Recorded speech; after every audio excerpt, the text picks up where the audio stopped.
Tanakpur Bageshwar rail मार्ग संघर्ष समिति ने रेल मार्ग निर्माण कार्य शुरू नहीं होने पर गहरा रोष व्यक्त किया है। इस संबंध में तहसील परिसर में आयोजित सभा के बाद समिति से जुड़े लोगों ने नारेबाजी करते हुए प्रदर्शन किया।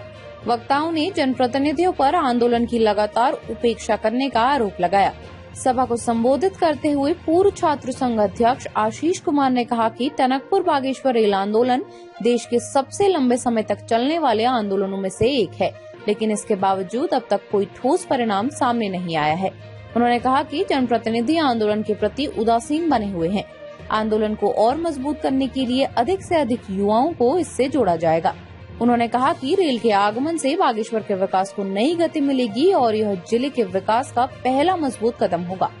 सभा की अध्यक्षता करते हुए नीमा डफोटी ने कहा कि वर्ष 2004 से बागेश्वर में रेल मार्ग को लेकर आंदोलन चल रहा है, लेकिन इतने वर्षों बाद भी इसे अमली जामा नहीं पहनाया जा सका है। उन्होंने कहा कि रेल मार्ग ही जिले के समग्र विकास की कुंजी है। आंदोलनकारियों ने चेतावनी दी कि यदि जल्द कोई ठोस पहल नहीं हुई तो समिति बड़ा और उग्र आंदोलन शुरू करेगी।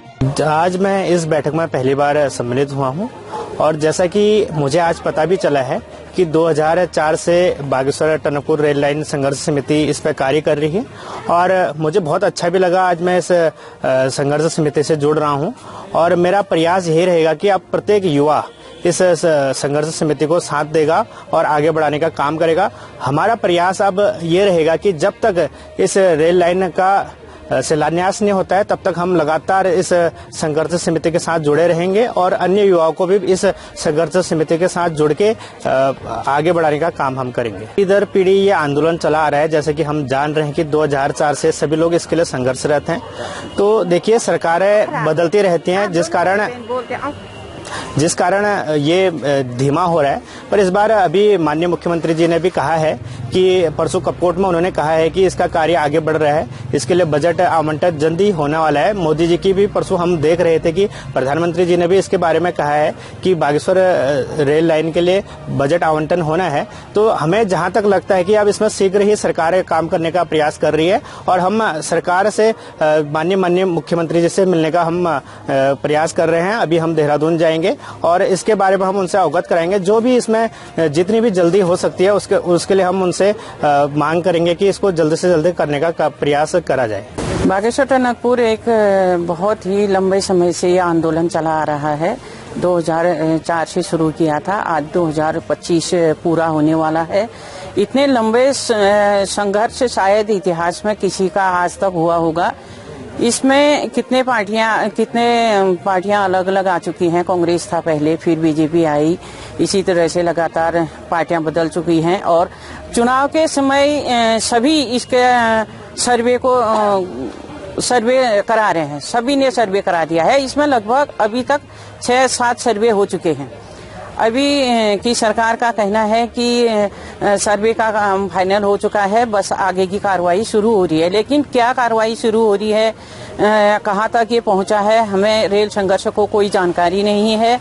और साथ में हमें चाहते हैं बागेश्वर टनकपुर जो संघर्षशील लोग हैं, यहाँ आंदोलनकारी हैं, चाहते हैं कि कब बजट पास हो। हम इसमें बजट चाहते हैं।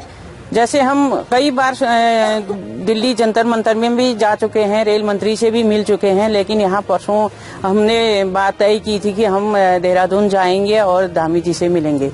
उसके तुरंत बाद धामी जी बागेश्वर में आए।